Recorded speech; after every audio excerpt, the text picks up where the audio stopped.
Welcome back to the open session of the 494th meeting of the National Science Board. In this session that we have here, I think this will keep you definitely interested and glued to your laptops and your sets, your phones, because we have a topic which is how do we position, given what we just recently heard today and just recently earlier, as a secret weapon in winning the tech competition with China.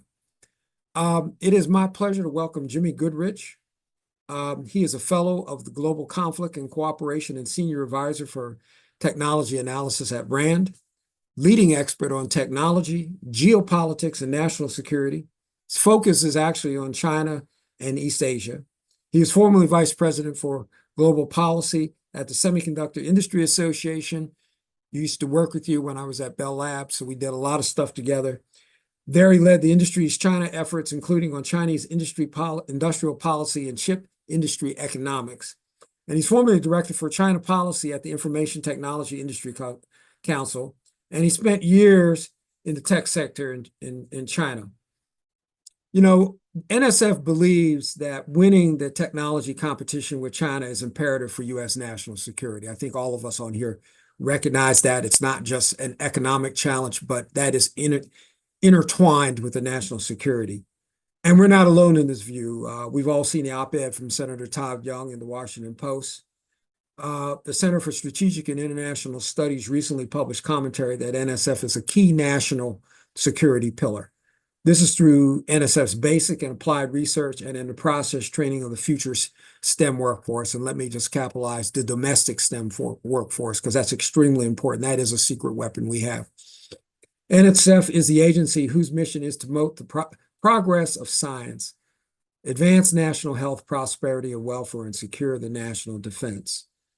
So, Jimmy, I'm going to pass the baton to you because I want you wholeheartedly and bluntly to our audience here, talk us about the state of affairs of the U.S.-China competition. Well, Victor, thank you very much, and really happy to be here.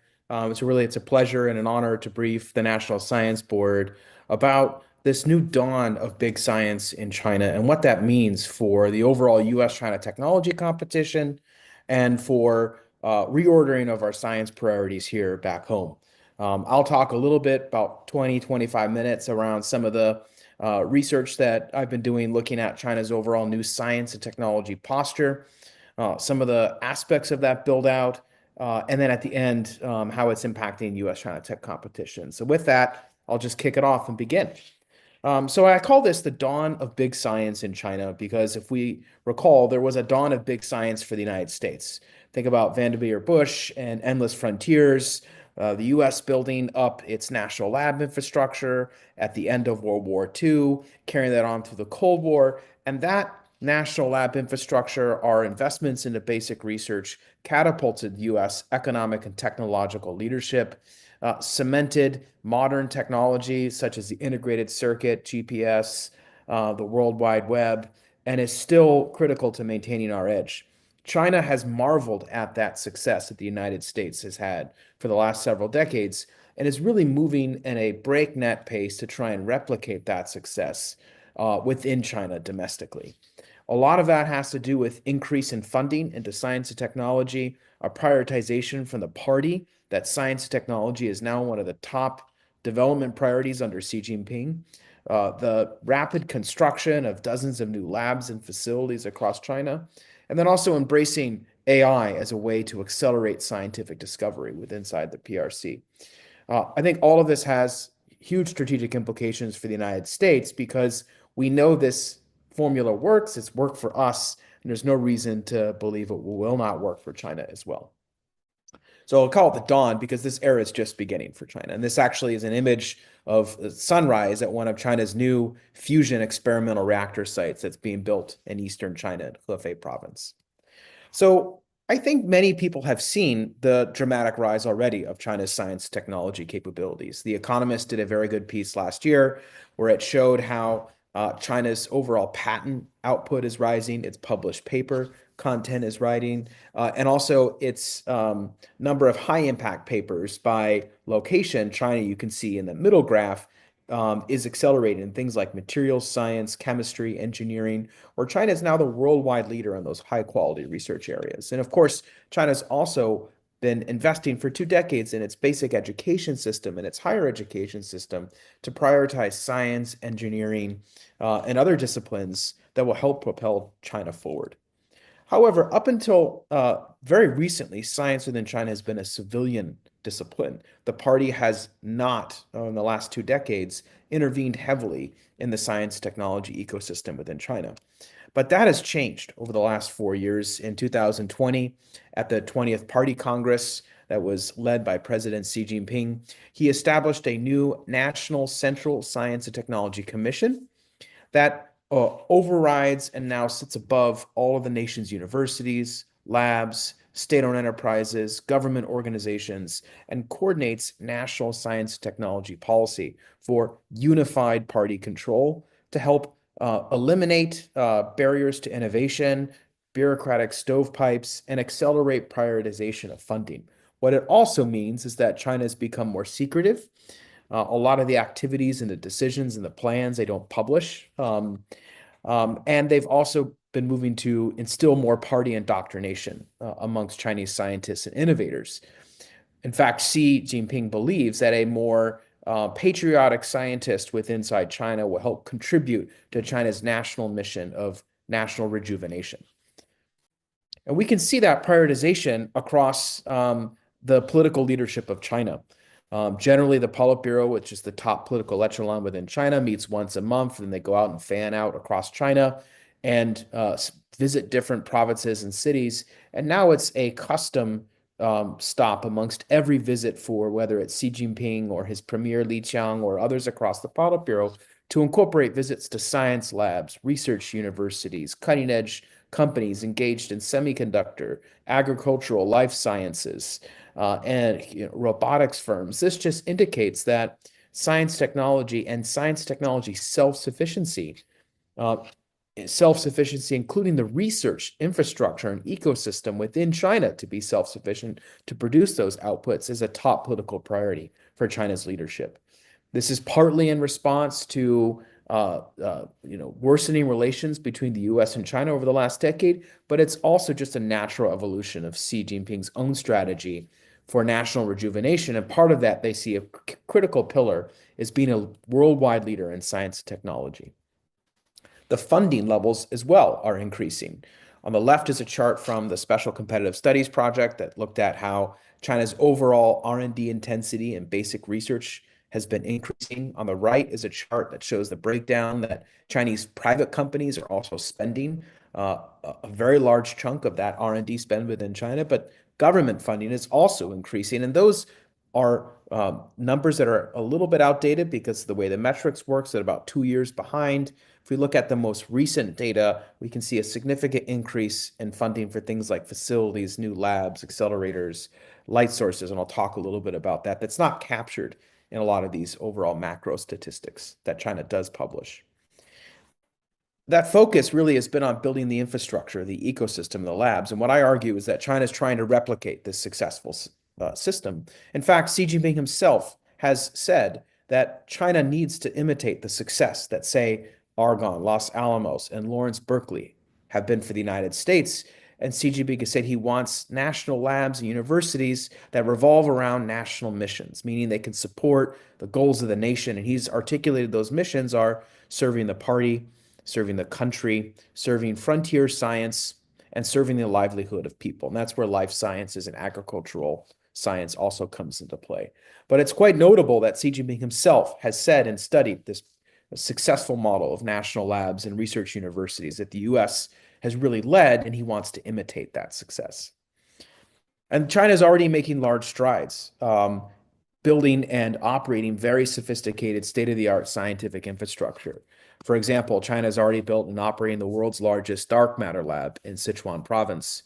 And Guangdong, China is building the world's largest neutrino lab to look for cosmic mysteries, or is already operating the world's largest radio telescope. And for many of the researchers that I've spoken to that have been to some of these facilities, they're world-class.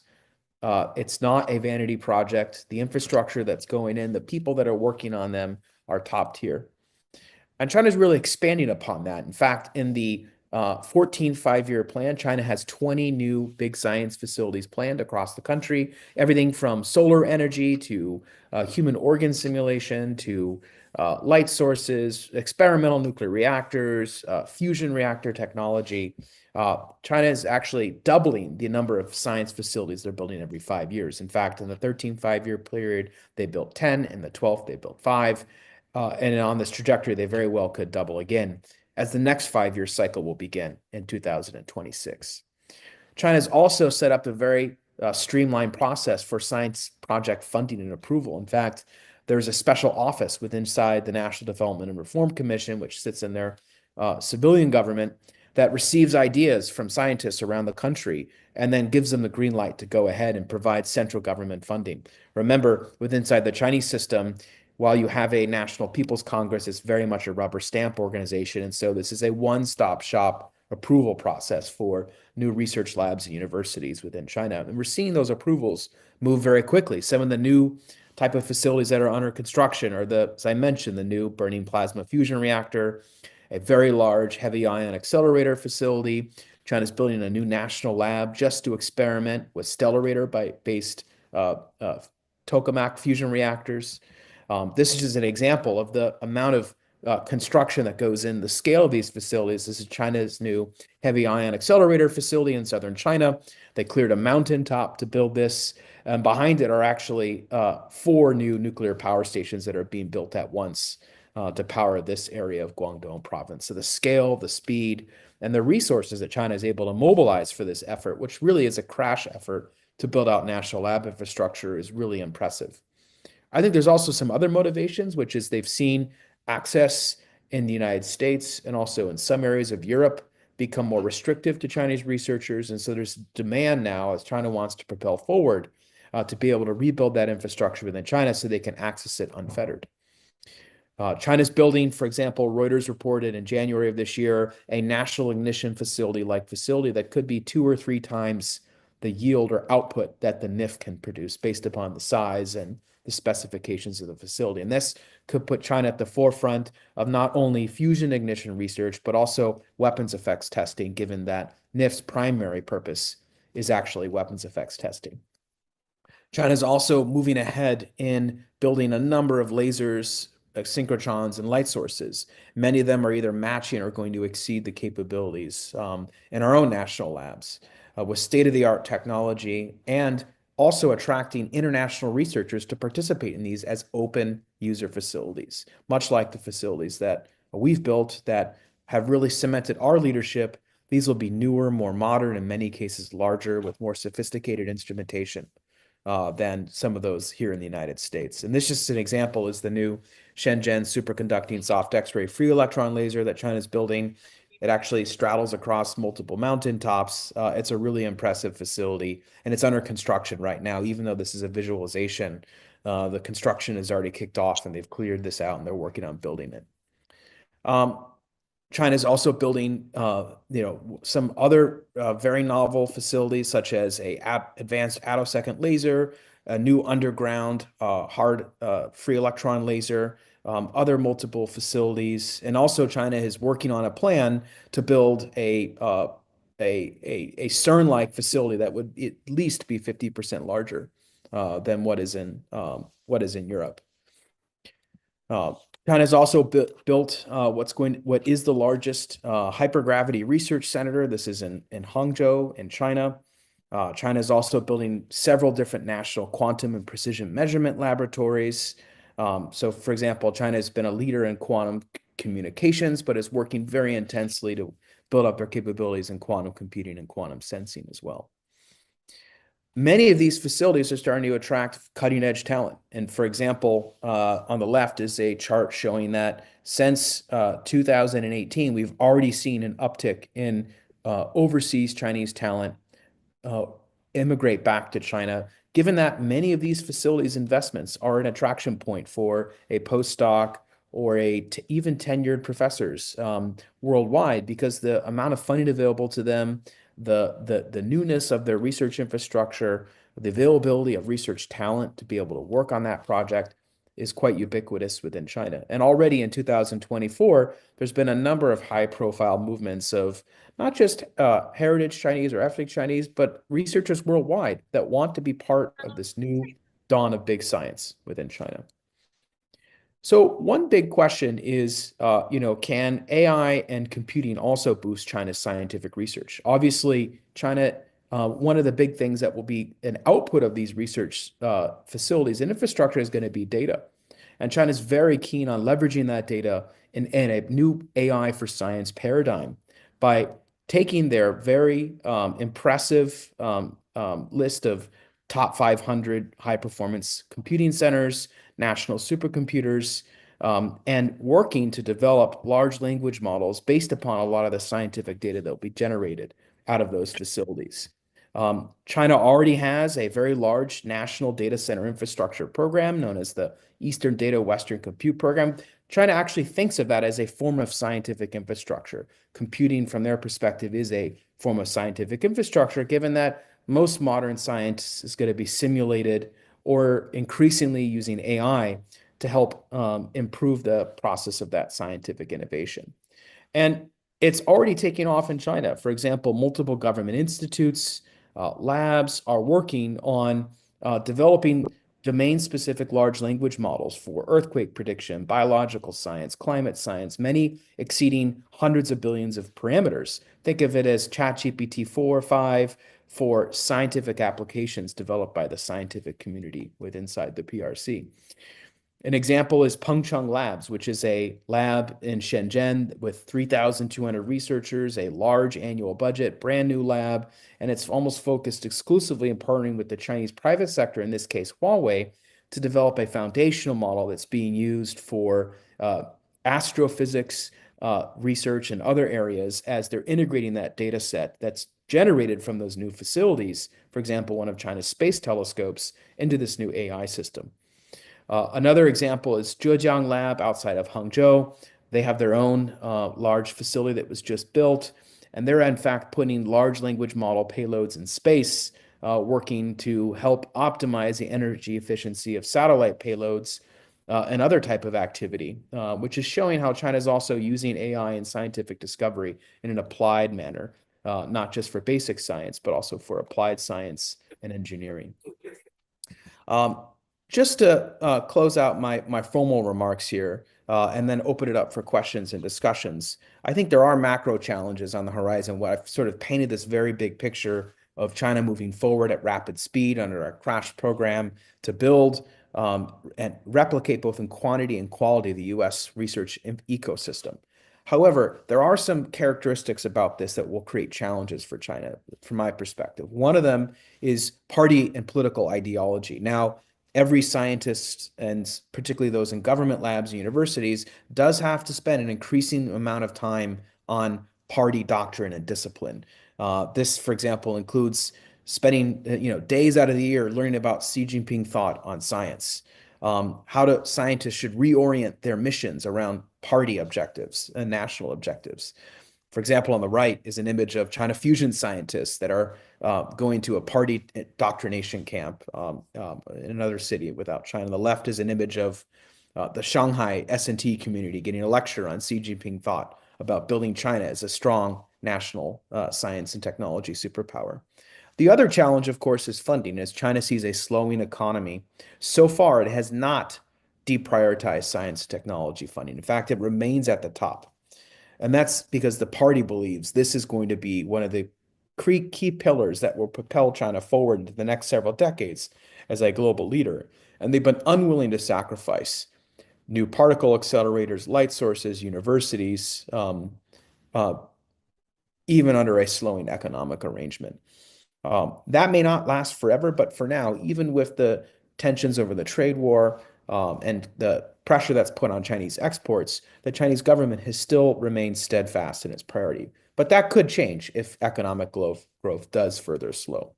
So overall, I think what the United States needs to prepare for is a China that is highly ambitious, highly motivated, highly organized, and mobilized to push its nation towards the frontier of scientific discovery.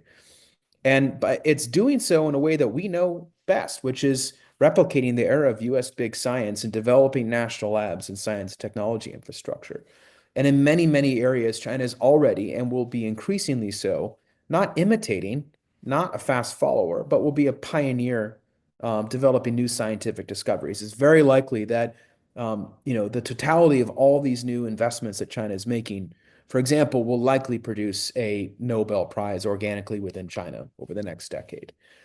Some of the conversations I've had with scientists have told me they believe, for example, in some of the light sources or other areas, they're so innovative, so pioneering that they could produce significant scientific results for China. So with that, I'll stop and open it up for questions and discussion. And again, really thanks for the opportunity to share my thoughts around this really important topic and engage in a discussion. Hey, Jimmy, thank you so much. This was really, really, really, really enlightening. What I'd like to do, because she has prepared some questions already, is turn this over to Sarah O'Donnell to ask some questions and moderate. But I have just one remark and a question for you. I'm a product of NDA 1.0. We grew up saying we're going to beat the Soviets to space and do these things. And so there was a patriotism. You made a remark, patriotic scientists. How do we recreate that in the United States, or can we? Mm. Well, I mean, obviously the Cold War era is very different than that of today. The world's a lot more globally interconnected, and we're interconnected still with China in many different ways. And there's going to be a lot of areas of science that I think we still want to benefit from collaboration. For example, in life sciences and some other areas that benefit humanity more generally. And maintaining some openness does allow us to have some visibility into what China's doing. If we don't have any interaction, we won't know, for example, the type of discoveries they may be on the cusp of. That being said, I think understanding that or sort of reminding our scientific community that much of the work they're doing may be in a basic science discipline that may be two layers disconnected from a national security or national security benefit. But I think talking about that around the nature of fundamental and basic research seeds lots of capabilities downstream, whether it's in applied science, applied engineering, and it benefits us economically. If we want to be the global economic leader, for example, in semiconductor technology, most of the basic research that helped create, for example, extreme ultraviolet lithography that ASML today is the dominant leader in was generated out of the US national labs. The first devices were done at the Berkeley Light Source. So all of this really fits together in a big puzzle piece. Okay. Sarah, I'll turn it over to you. Thank you so much, Jimmy, for an amazing briefing. I'm Sarah O'Donnell. I've been leading the board's focus on national security, and I just want to thank you for such a comprehensive, informative briefing on the state of technology in China. Your insights are really prescient, and I think critically inform the scientific community regarding the global competition for scientific security. So thank you so much for that. I wanted to start off by asking a question about our primacy. So the US has led the world in scientific discovery and serves as the center of gravity in warfare for innovation, which has served as deterrence against war. With China playing this long game to overtake us in scientific leadership, there are concerns that we may lose the ability to retain that primacy over technological surprise. Do you see this as China's Sputnik moment against the United States? And if so, what can the National Science Foundation do to counter the strategic pivot by China? Yeah, I think this is, several dozen Sputnik moments at once really happening. And it may be there's so much happening that we're sort of missing it. And also, I think the general US view towards China has been a nation of imitation, process innovation, not one of scientific discovery and fundamental research. That has been rapidly changing over the last decade and is only going to accelerate as all these new investments will pay dividends for China. So I think it's resetting our understanding of where China is in terms of its scientific prowess, and it's going to increase. Also, much of this is organic. There's little that we can do to restrain Chinese researchers from building their own facilities and conducting their own science. And so we just have to expect it's going to continue to accelerate. I think what's really important is the National Science Foundation, National Science Board can play a really pivotal role and helping to educate the nation around the challenge that China will pose for our global science and technology leadership, assessing on a sort of net assessment basis where China's making these investments, where the gaps will be once they come online, where they might be ahead and where we might be behind, so we can better orient our national science and technology strategy. Thank you so much. It's very insightful. I'm going to turn it over to Bev for the next question. Yes, thank you. That was an amazing presentation. I had no idea all that was going on. And I guess what I heard was that the government really in China is spearheading this effort. And so we're looking at and they're building what seem to be national level facilities similar to our national labs. We're not doing that right now. We're not making those kinds of investments, but we do have other venues such as universities, et cetera. So I'm curious, what do you think should happen for us to maintain our preeminence in this area, given the limitations that we currently have? And Well, who's involved with the partners? Yeah, great question. So one thing to point out is that within China, all the universities are state-owned as well and operated by the government. So their system is very different from ours in that the universities are very much an extension of the government. And when they set government policy, all the universities follow. And many of the universities are research universities. And so they're just like ours, competing for government contracts, government facilities, and science projects. But they're part of that sort of integrated system. So when we think about how do we maintain our competitiveness, we don't want to mirror the Chinese system and have a, command and control research infrastructure. We've been very successful in this decentralized model, but it's how do we work together, rowing towards a common goal and a common direction. I think also ensuring that our facilities are not out of date, that we're refreshing them. But also recognizing in some areas where we have to be more fruitful with how we spend money and saying, well, just because China's building a brand new facility, we can look carefully at it and realize it's just going to be as good as what we have. So we don't have to worry about that. But there are other areas where we, need to conduct a very deeper evaluation. But I think it's part of a education and awareness that we've been at a very comfortable position as the global leader. That will not maintain itself for very, very much longer. And that we have to realize that, there was nobody in the rearview mirror for a very long time, but now they're very close. I believe Ryan has the next question. Ryan? Thank you.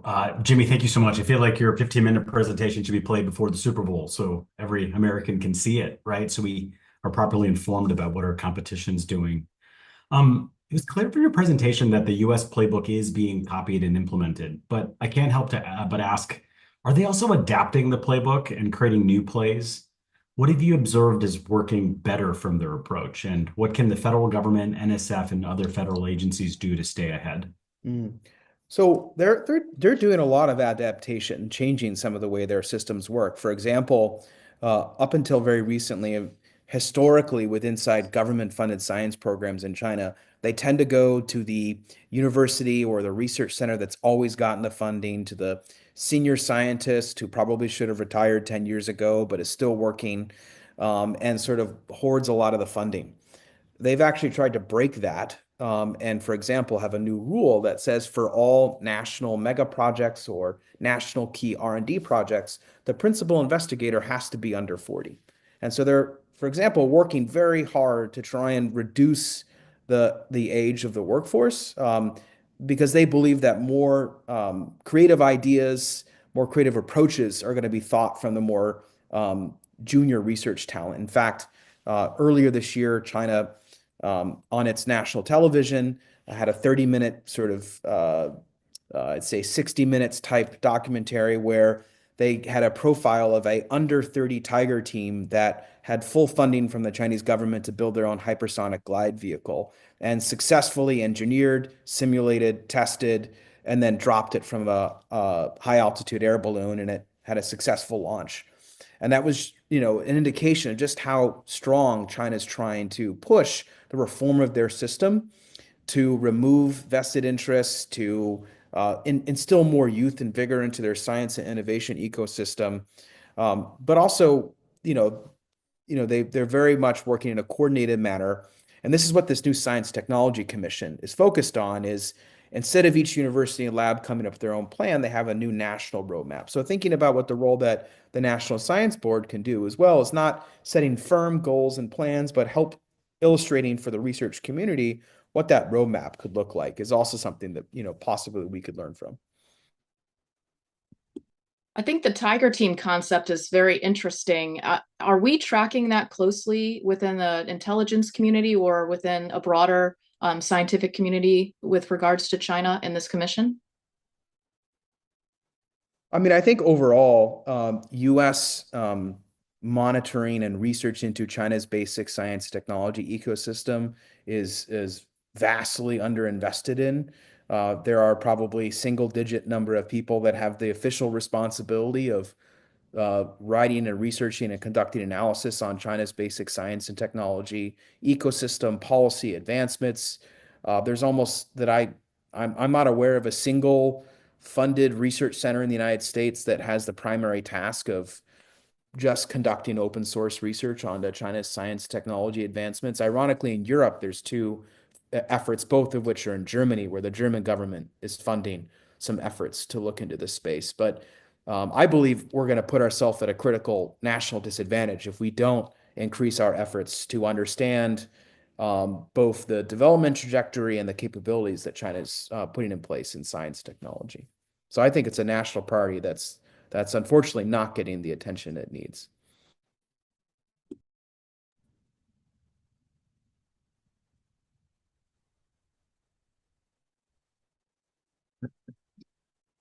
Jimmy, Go ahead, Suresh.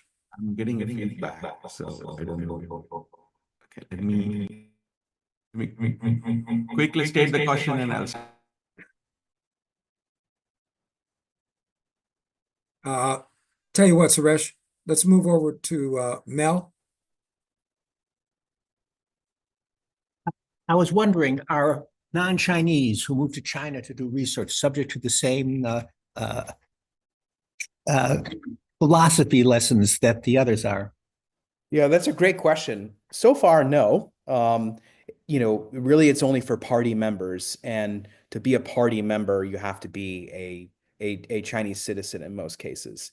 So what we're seeing is the significant increase in global South, European, and East Asian research talent that is spending more time at Chinese universities or research institutes as visiting fellows, non-resident fellows, or postdocs.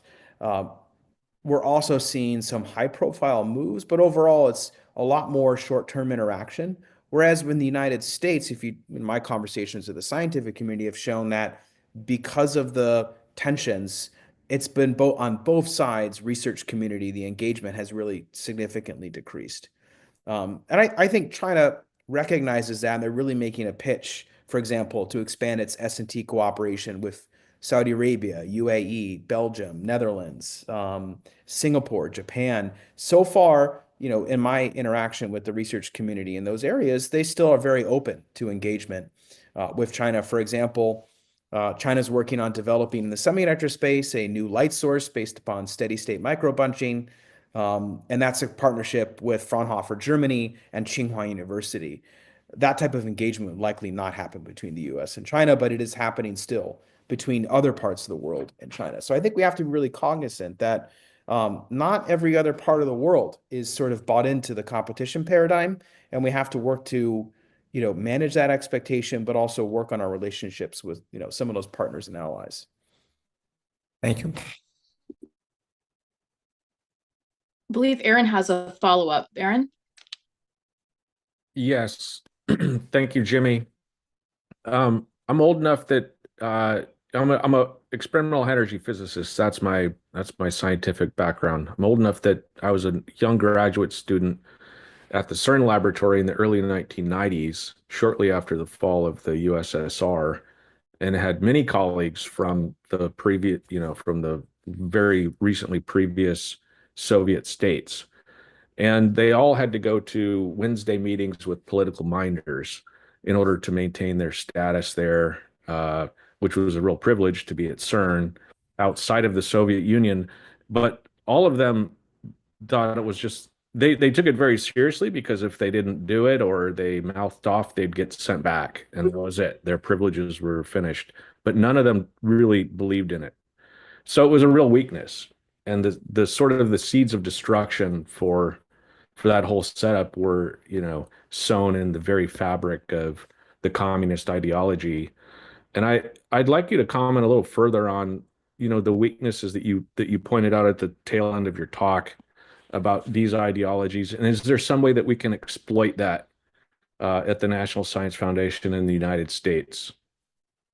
Yeah, that's a great question. I do believe that while Xi Jinping believes it's a strength, I think overall it's going to be a weakness, which is a more red and loyal, patriotic scientist is going to be a more innovative, more frontier science-oriented scientist.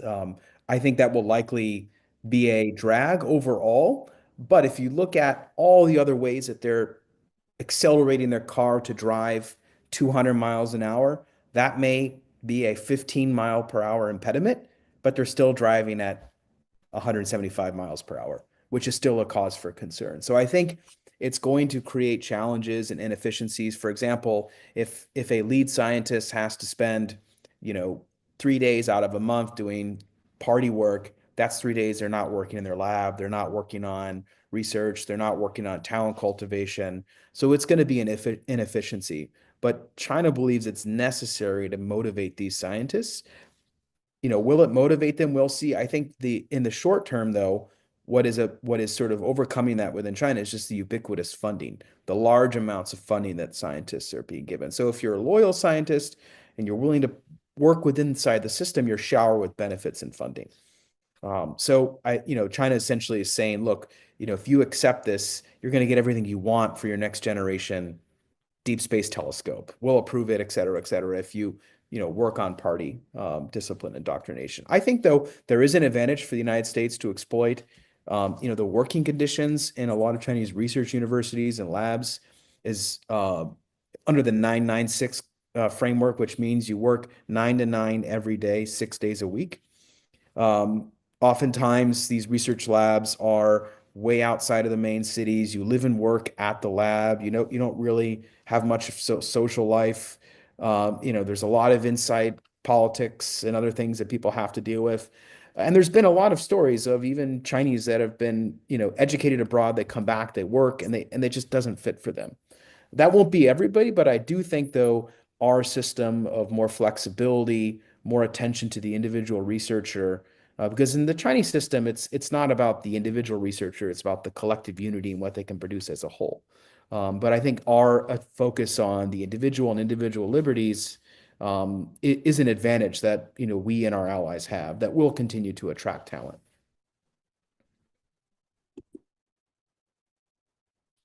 Thank you so much for that. I want to check in with Suresh and see if you would like to jump in. Yeah, the quick question, Jimmy. Thank you very much. So one of the things I would like to ask you on, from the concept to deployment, one example you gave on the hypersonic glide vehicle, how long they took, 3 months or 6 months or 2 years? That is the worry I have. So they move very fast. I mean, China's speed overall in engineering and mega projects is very quick. The new National Ignition Facility that China is building is about a 2 to 3 year construction from likely start to finish, whereas it would probably take a decade for the United States to build something like that. China is building multiple new large hypersonic wind tunnels at very fast speed. And that's because China's been a nation of building things for the last 2 decades. They have economies of efficiency at scale where they can mobilize their construction industry to move quickly.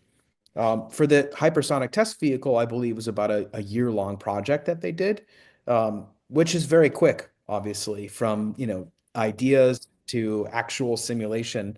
But also they're encouraging competition. So, for example, in hypersonics, there's multiple government and military research labs that all compete against each other for different deployments and military systems. We've seen that in supercomputing, where even though China owns all of the organizations that develop their own chips and HPC systems, they intentionally have 3 of them to encourage managed competition, so that they don't get vendor lock-in or one idea, and they can generate. They like to foster some of that competition. Thank you. China might have efficiency of scale, but I still firmly believe that we have the most creative and innovative talent around in the world. I want to turn it over to Marvi for the next question. Marvi? Thank you. Thanks, Sarah. Thank you, Jimmy, for that incredible presentation. I'm Marvi Matos Rodriguez. I serve at the board, and I also work as director at Boeing. And I wanted to ask you something that is maybe a bit of a crystal ball type question, right? So put yourself in 10 years from now. What happens if we do nothing, right? Doing nothing, it's always an option. Or maybe even further, like we actually reduce the investments in R&D, and we don't necessarily understand, or we don't invest in talent and workforce today in a more accelerated pace. What happens with that relationship with China? Well, I think it's very clear. If we do nothing and just ignore the fact that China is trying to replicate our success, or even worse, continue to decrease our investment into basic science and engineering, we'll wake up in a decade and China will be leading the next wave of innovation in commercial fusion, in quantum computing, in next generation commercial aerospace, in life sciences and discovery. And so they will have an economy that will be more efficient, more productive. They'll have a military that is more advanced, more lethal. They'll have an intelligence collection platform that is more larger scale. They'll have a cyber capability that is more advanced and more automated. And that'll be a world for the United States that I don't think we want. And so to maintain the U.S. national security and also our economic and security interests, we do have to double down on our science and technology investments. Otherwise, we'll just be overtaken and we won't even really understand what happened to us. Thank you so much. Doubling down on the investments is certainly something that we strongly feel is important, especially in the current challenging climate. I want to turn it over now to Jeff for the next question. Jeff? Thanks, and thank you, Jimmy, for taking the time with us today. Looking at your charts, and especially the group of photos, it's really remarkable, the kind of mirroring of U.S. facilities in science and engineering. And of course, a hallmark of our approach for time immemorial has been openness. And when you were alluding to the role of the Chinese Communist Party in the S&T enterprise, I started wondering, how long will it be before, some of the openness that we might see now as, Chinese scientists in China as a world power, climbs the ranks in terms of scientific publications and peer-reviewed journals and other measures that bring prestige. What's your prognosis for openness in China, especially in some of the critical technology areas? That's a great question. And I think there's a tension within China between security and openness. In fact, several years ago, during the height of the first technology and trade war, China's vice premier, who was responsible for science and technology, gave a talk to the China Academy of Sciences and said, in this new era, Chinese scientists need to be low-key to not attract attention. At the same time, they want China to be a recognized world leader. They want to win Nobel Prizes, and you can't do that by closing the drawbridges and redacting your publications. So I think it means they will be more selective in the type of science that we see more publicly them talk about and feature in the Global Times and the People's Daily. And we're starting to see that, for example, for a lot of these facilities, China's very quick to talk about astrophysics, space telescopes, marine life sciences, but China said nothing, for example, about their next generation laser ignition facility, or nothing yet about their new quantum measurement facility. And so I think it's being selective, those that have a very clear basic research, less direct connection to national security. China's very open and talking about them. Those that have a very strong dual use application, we're very open about those. I mean, the NIF is very public, and Z Machine and others, whereas the equivalents in China are pretty much off the radar. And so I think we have to understand that they're going to be selective in what they want the world to learn about in terms of their scientific progress, but there may be a lot more that we don't see because they don't want us to see it. Thank you. Very interesting to look at the even China's reveal and conceal kind of approach to what they want to share and what they don't share, and what that tells us as their priorities. I'm going to turn it over now to Kivon for the next question. Thanks very much, Jimmy. This has been really informative and eye-opening. I'm Kayvon Stassen. I'm at Vanderbilt University, professor of astrophysics. One of the things that we've been looking at the National Science Board in particular is the presence that the National Science Foundation maintains on behalf of the nation in Antarctica. It's one of the biggest major research infrastructure operations that the National Science Foundation undertakes on behalf of the nation. Can you say a word if you have any perspectives, or if Antarctica South Pole presence, scientifically, geopolitically, otherwise, is on your radar? Yeah, I mean, China's prioritized polar research as a scientific domain, also deep science, deep earth, essentially every corner of the globe and space they're thinking about for scientific exploration. They see it for national prestige. Historically, the West, particularly during the Cold War, sort of was prestige to, or who could control more by having these scientific outposts in different parts of, say, the Antarctic or the South Pole. There's also minerals extraction they see as a possible advantage of the type of minerals they might be able to, or other resources, gain access to. And then, scientific research. China is putting a huge focus on atmospheric and environmental studies. They want to understand, for example, how fast the ice caps are receding, so they can understand opportunities for maritime shipping lanes and other things. It's not just science, but also economics, national security that play directly into polar research for China. We're seeing the same in maritime and deep sea research, where China is investing heavily in building deep ocean exploration capabilities, seafloor, seabed mapping. I was chatting with somebody recently who was saying China is basically building the equivalent of Woods Hole and Scripps, but 3 or 4 times over, with a much larger workforce to look at ocean and marine science.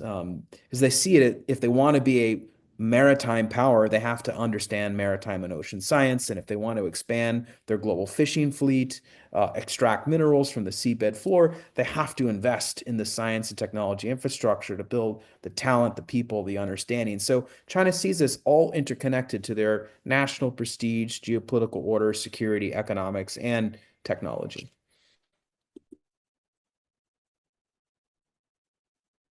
It's very interesting to hear about the maritime dominance focus, because I think the oceans are a huge opportunity for exploration we don't really understand, and basic science helps us to get there. I'm going to hand over to Julia for the next question, probably final question for the session. Julia? Yeah, okay. First, an observation which you didn't say, but I'm pretty sure that it follows naturally from what you said, which is that as another country comes to dominance in science and particularly technology, they also get to call the shots on things like standards and things like that. We haven't even thought seriously about that because it's, we've been dominant for so long. And so, that, and then you couple it with all the societal and cultural and geopolitical things that go with it. It's really very significant, I think. One thing you haven't talked about that I think it'd be interesting to see what we might observe and learn from is the education, to get the top scientists to be top scientists in the Chinese in the Chinese education system. And, thoughts about, first of all, how widely across China those opportunities are open to people. Second is there's just a huge number of them, of Chinese. Of course, they outnumber us by a huge factor. And the fact that of those that do go on to higher education, a huge number of them are engineers, and then a smaller number of scientists, way outstripping percentage-wise, even much less numbers, the number of students who go into those fields. Just what thoughts occur to you in that context? Yeah, absolutely. I mean, if you're a technology leader, you can set the standard, you define the ecosystem, then everyone has to play in your sandbox. That's essentially where the US leads today in AI. We control the computing stack. We set the standards for it, all the research, all the supply chain. And so we're able to set the ground rules for how others engage in it. For example, if China is first to realize a viable pathway to fusion energy, then they can set the standards for how to export it, who can access it before we can. Likewise, in, say, a modern quantum computing system where it's deployable at scale based on a Chinese standard that may not be interoperable with ours, then that's an advantage for China. And same as, if you look at all the investments that China is making, the biggest thing that will be the output of them is trained talent. And this is going to give a significant capability for China to be able to advance forward. Excuse me, Willie May here. My camera doesn't work, so I can't raise my hand, but I'd just like to make a comment, if I might. In my prior life, I was director of NIST, and me, along with the director of the PTB in Germany, the NPL in the UK, and a number of other national standards laboratories, their directors were a part of the advisory board for the Chinese equivalent to NIST. Some of them still are, but several years ago, I stepped back from that because it was obvious to me that they were trying to glean us for as much information as they could so that they could take over the world leadership in measurement standards. It was very, very, very clear and transparent to me. I'm not really sure some of my colleagues saw that, but it was very, very clear, and I stepped back for that reason. Hey, Jimmy, I want to throw one final question out here before we close out, and that is, as you know, for the past 20 years, the Chinese have really prospered from the Belt and Road Initiative, okay, across Africa and South America.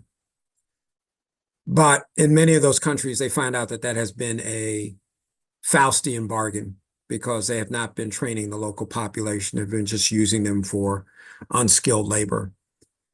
What if the United States were to propose a Congo and Salsa initiative? I've talked to the National Security Advisor 2 years ago. Because of our population, we have connections to both Africa and South America that the Chinese don't have through generations of people who have come to the United States. How can we exploit that to build those relationships, not only for resources, but also for talent and also to rebuild trust? Yeah, I mean, China is, a formidable country. They're making all these investments, but our decades of relationships with the global South, with South America, Africa is an advantage. People still want to come to the United States and work here. And so as long as we work and think about a multiplier effect, that if, China on its own is, yes, over 1 billion people, with the world's second largest economy, but the United States together with many of our key partners, Europe, Japan, South Korea, others, we can achieve more than they can together. I would also say that would be a good opportunity for universities like where Heather Wilson are, HSIs and HBCUs like Morgan, UDC, Howard, and others, to get out there and they can build those relationships naturally with the global South, which can then if we live up to it, can not only get talent, but we can also have access and relationships. Jimmy, I'm going to thank you for your time. Everybody, please give him a round of applause. This was a Thank you. great presentation, and I believe all of you have received it from Amanda. I emphasize that the board views science for security. It is a top priority. I mean, we think that is the gold nugget, and we'll establish a working group to promote and support this. And I want to again, Sarah, thank you for your leadership in this and for also the conversations that you're having. This is really fantastic. If there are no other business at this point, I would say to the board and to the audience, I thank you for attending this session as well as this meeting. Thank you, Julia. This has been phenomenal. At this point, this will end the 494th meeting of the National Science Board. The time is 4:58, and I hope you look forward to taking all the nuggets that you all have gotten today, and let's continue our conversation, and we got good work to do. So.